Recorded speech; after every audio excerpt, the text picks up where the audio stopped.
Doctor साहब मेरा बच्चा ब्रश नहीं कराता है। इसे जब ब्रश कराते हैं तो ये ठीक से बैठता नहीं है। बहुत सारी ऐसी कंप्लेंट्स के साथ पेशेंट आते हैं।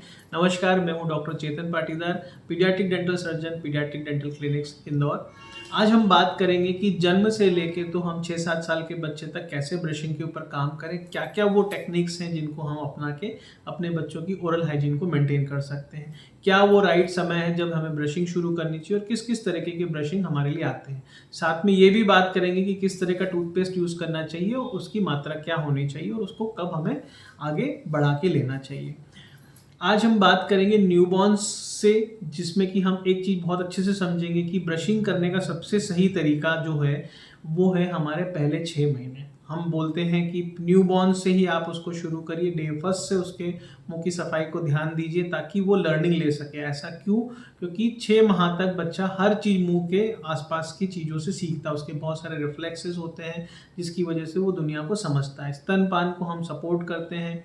हमारे इन हाउस जो प्रेग्नेंट पेशेंट्स हैं जब डिलीवर करते हैं तो उनको ये सुनिश्चित करते हैं कि वो अच्छे से ब्रशिंग कर फीडिंग करें, साथ में मुंह की सफाई करें ताकि दूध जमे ना। टंग टाई लिप टाई की अगर समस्या है तो उसको भी हम तभी उसको करेक्ट करें ताकि उसके मुंह में ज़ुबान पे दूध ना जमे और वो बहुत अच्छे से स्तनपान कर सके। और बॉटल फीडिंग को हम अवॉइड कर सकते हैं, फार्मूला फीडिंग को अवॉइड कर सकते हैं, क्योंकि यही वो चीज़ें हैं जिनकी वजह से बहुत ज़्यादा गंदगी भी मुंह में बनती है और कैविटीज़ भी होती हैं। माँ का दूध सर्वोपरि सबसे अच्छा होता है, वही हमें देना चाहिए और उसी को सपोर्ट करते हुए पीडियाट्रिक डेंटल क्लिनिक भी अपना काम करता है।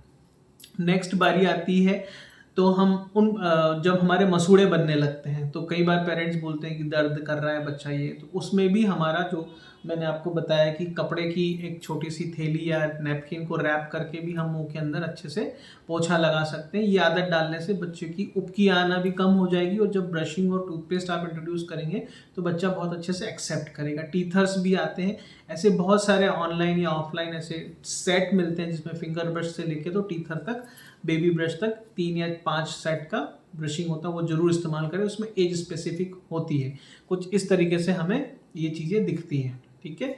और एक इस तरह से भी ब्रश आता है जो कि हमें बच्चों के हाथ में हम दे सकते हैं और बच्चा मुंह में आराम से इस तरीके से उसको चबा भी सकता है। इससे गम की सूदिंग भी होगी और बच्चा आराम से उसको क्लीनिंग भी अच्छे से कर पाएगा और ब्रशिंग भी अच्छे से कर पाएगा। इसके बाद छोटा बेबी ब्रश यूज़ कर सकते हैं। बात फिर हम समझते हैं कि नीचे के ऊपर के 2 दांत अगर छोटे आ जाते हैं तो हमें उसको कॉटन के कपड़े से भी एक सिंपल सा पोंछा लगाने की जैसे हम उसको साफ कर सकते हैं, ठीक है। कपड़ा लिया और ऐसे ऐसे ऐसे हम इसको साफ कर सकते हैं। हमेशा ध्यान रखिए कि लिप्स को उठा के रखना है ताकि हम अंदर तक क्लीन कर सकें। जहाँ जमा हुआ दूध भी हमारा क्लीन हो जाए और ज़ुबान को भी हमें इसी तरीके से साफ करना है। इससे रिलेटेड बहुत सारे वीडियोस हमने प्लेलिस्ट जो हमारी ओरल हाइजीन की है उसमें डाल रखे हैं। यह फर्स्ट 1000 डेज में भी हमने इसको ऐड किया हुआ है, वहाँ जाके आप डिटेल डिमॉन्स्ट्रेशन इसका देख सकते हैं। उसके बाद आती है टूथपेस्ट कब से और कौन सा यूज़ करें। तो जिस दिन पहला दांत आ जाता है उसी दिन से हम टूथपेस्ट यूज़ कर सकते हैं। टूथपेस्ट की मात्रा जो है वो बहुत थोड़ी सी लेनी है हमें, बिल्कुल एक छोटे से राई के दाने के बराबर, ठीक है। इतनी सी मात्रा हम उसके ब्रश के ऊपर ऐसे फैला लें और हम उसको मंजन कर सकते हैं। इतनी मात्रा में आपको कुल्ला करने की भी जरूरत नहीं पड़ेगी, क्योंकि पेरेंट्स पूछते हैं हमेशा इस सवाल कि सर ये कुल्ला तो करेगा नहीं तो फिर पेस्ट अंदर चला जाएगा। तो ये इतना ही अमाउंट होता है जितना वहाँ पे एक लेयर बन जाती है। उसके बाद आप वही कॉटन के कपड़े से पोछा लगा के एक्सेस हटा सकते हैं। कौन सा टूथपेस्ट यूज़ करें? रिसेंट जो डेवलपमेंट है बैंकॉक डिक्लेरेशन के बाद बच्चों में 1000 ppm पार्ट्स पर मिलियन फ्लोराइड वाले टूथपेस्ट काफ़ी इफेक्टिव हैं।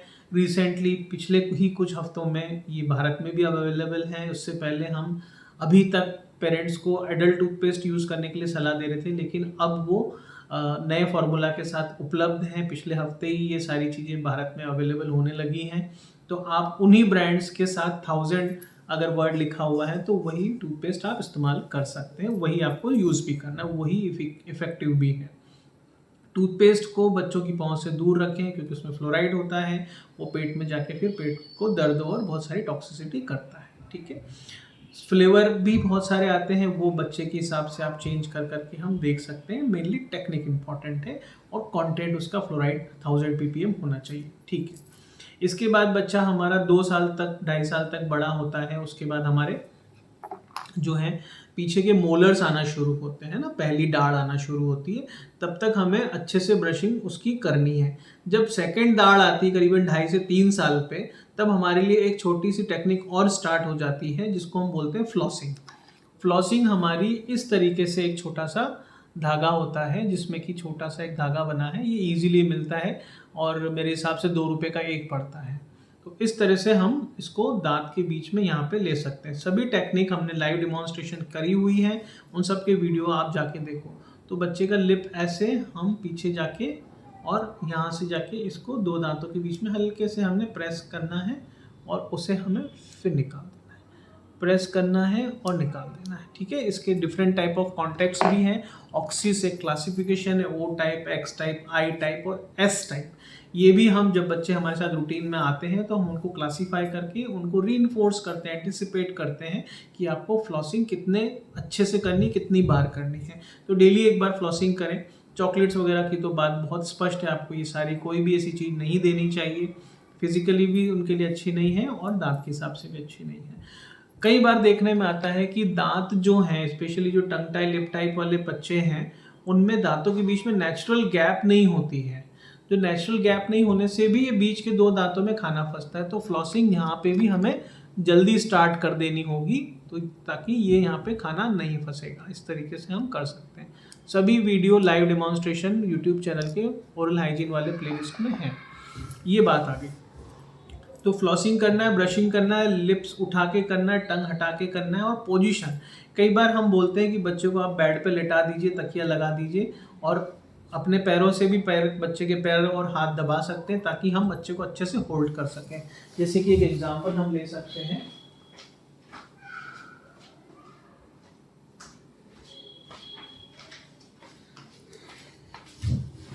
जैसे ये छोटा सा बेबी है ना, तो इसको अगर हम अच्छे से होल्ड करेंगे, दोनों हाथ ऐसे पकड़ के, और हमने लेटा दिया और हमने जो है गर्दन को यहाँ होल्ड कर लिया, तो बच्चा कहीं भी नहीं हिलेगा और आप अच्छे से ब्रशिंग कर सकते हैं।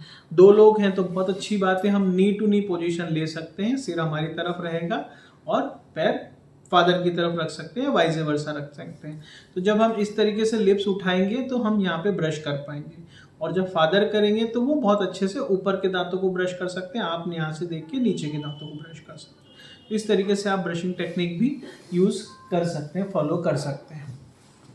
उसके बाद जब बच्चे थोड़े बड़े हो जाते हैं या सेकंड बेबी परिवार में आ जाता है, तो बड़े बच्चों पे थोड़ा ध्यान कम हो जाता है। उसमें ब्रशिंग भी एक बड़ा कारण है, और वहाँ पे फ्लॉसिंग या ब्रशिंग ठीक से ना हो पाना है। स्पेशली प्रेगनेंसी अगर आपकी सेकंड टाइम की है तो उसमें ये प्रॉब्लम ज़्यादा देखने को मिलती है। उस समय भी बच्चों में कैविटीज़ की इंसिडेंस बढ़ती है, ऐसा हमने समझा है। तो उस समय स्पेशली ध्यान दें, घर में अगर दादी नानी है या पापा हैं तो वो इन चीज़ों के लिए काम करें और उसको सुनिश्चित करें। जब कभी अगर बड़े बच्चे में भी कैविटी होती है तो उसको तुरंत देखें, समझें। हमने इसके ऊपर बहुत ही इजी डायग्नोस्टिक एक वीडियो बनाया है कि कैसे टिश्यू पेपर से ड्राई करके आप वाइट स्पॉट्स लीजन्स को देख सकते हैं, जो शुरुआती हमारे लक्षण होते हैं कैविटी स्टार्ट होने के।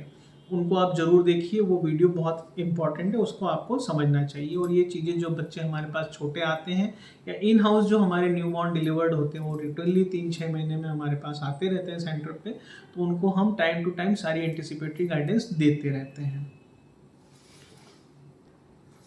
इस तरीके से हमने 4 से 5 साल के बच्चे के लिए हमने बात करी। अब बारी आती है हमारी ट्रांजिशन फेज की, जब बच्चा हमारे दूध के दांत की बजाय अब पक्के दांत भी उसके मुंह में आने लगते हैं। तो से फॉर एग्जांपल ये हमारा फर्स्ट मोलर है। इस तरीके से हमारा फर्स्ट मोलर होता है। जब 6 साल के आसपास आते हैं तो ये 4 साल की उम्र से ही बाहर आना शुरू हो जाता है। तो ये यहाँ पे आते आते 6 साढ़े 6 साल में हमारा 6 ईयर मोलर आता है। जब ये 6 ईयर मोलर आता है तब एक बहुत इंपॉर्टेंट बात समझने वाली ये होती है कि ये आता है आगे की तरफ धक्का लगाते हुए। सभी दांतों को ये आगे की तरफ धक्का लगाते हुए आता है। तो नेचुरली जो दूध के दांतों में गैप रहती है वो अब हमारी क्लोज होने लग जाती है। इसको बोलते हैं अर्ली शिफ्टिंग या अर्ली क्लोजर्स बोलते हैं। जब 6 साल का दांत हमारा आता है, पहली दाढ़ आती है, तो हमारी ये 2 दांत के बीच की गैप और टाइट हो जाती है। इस सिचुएशन में हमें और अच्छे से फ्लॉसिंग करनी चाहिए, नहीं तो खाना यहाँ पे फंसा रह जाएगा। एक समझने वाली बात। दूसरी बात, जब पक्का दांत आता है हमारा, फर्स्ट मोलर आता है, तो ये सबसे आखिरी दांत होता है मुंह का। तो सारा खाना इसी पे जाके फंसता है। और कई बार बच्चों की गर्भ के डिलीवरी के टाइम की कुछ ऐसी सिचुएशन रहती है कि हमें इसमें कमी भी देखने को मिलती है, जिसको हम मोलर इंसाइजर हाइपोप्लाजिया बोलते हैं। तो जब बच्चे रूटीनली हमारे साथ आते रहते हैं तो हम ये सारी चीज़ें पहले से ही डायग्नोज रखते हैं, और 5 साल के एक्सरे में भी हम ये पहले से ही देख लेते हैं कि पक्के दांत में कोई कमी तो नहीं है, और उसको हम पिट एंड फिशर सीलेंट देके या फिर मोलर इंसाइजर हाइपोप्लाजिया का ट्रीटमेंट देके उसको हम ये सुनिश्चित कर सकते हैं कि उसमें कैविटीज़ या अंदर और तकलीफ नहीं बढ़ेगी।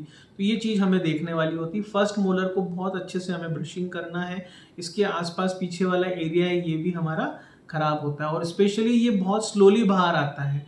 तो जब ये धीरे धीरे बाहर आता है, जिसको हम बोलते हैं पार्शियली इरप्टेड टूथ, तो ये इसके ऊपर खाना और अच्छे से फंसता है, क्योंकि नीचे वाले दांत से भी कांटेक्ट नहीं रहता है, और दोनों दांत में कांटेक्ट ना रहने की वजह से खाना बीच में फंसा रहता है। जब कांटेक्ट रहता है तो खाना वहाँ से फिसल के अपने गले में चला जाता है, तो इससे क्लिनजिंग एक्शन भी होती रहती है।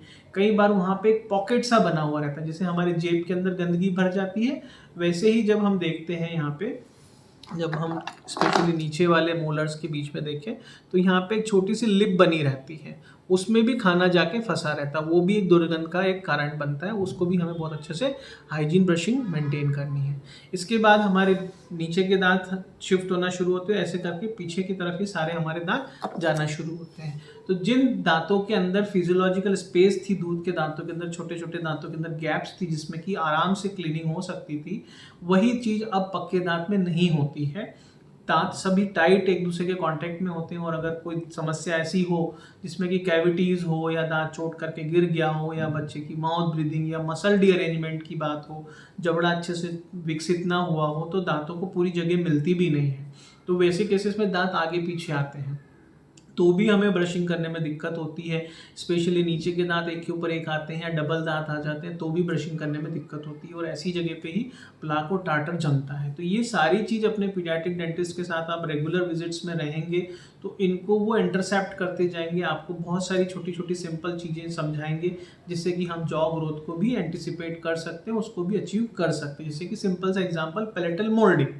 जिन बच्चों में बीच के दांतों में गैप्स नहीं रहती हैं, उनको हम पहले से ही ये एज्यूम करते हैं कि इनको एक्सपांशन की ज़रूरत होगी, और सिंपल सा हम उनको टेक्निक सिखाते हैं जिससे कि हम पैलेटल मोल्डिंग कर सकते हैं। इस पर भी एक detail demonstrative live demonstrative video है, जिससे कि हम ये कैनाइन टू कैनाइन एरिया का विड्थ अच्छे से ग्रो कर सकते हैं, और हमारे पक्के दांत और दूध के दांतों के लिए पर्याप्त जगह हम स्टिमुलेट कर सकते हैं। ये चीज़ नेचुरली होती है जब हमारी ज़ुबान जो है वो अगर टाइट नहीं है और रेस्टिंग पोजीशन हमारी पैलेट के ऊपर है, तो हम बहुत अच्छे से उसको नेचुरली अचीव कर सकते हैं। तो ये छोटी छोटी बातें हैं जो कि हम सुनिश्चित करना चाहते हैं कि गर्भावस्था के टाइम से ही हम वो पेरेंट्स के साथ डिस्कस करें, ताकि वो सारे फंक्शंस के ऊपर काम करते जाएं और इस तरह की प्रॉब्लम्स ना आए।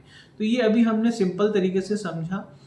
दूसरी बात आती है स्पेशल कंसिडरेशन। जिन बच्चों को कैविटी फिलिंग करी हो, जिन बच्चों को कैप लगाया हो, उनको भी स्पेशली अलग से और अच्छे से ब्रशिंग करने की ज़रूरत है।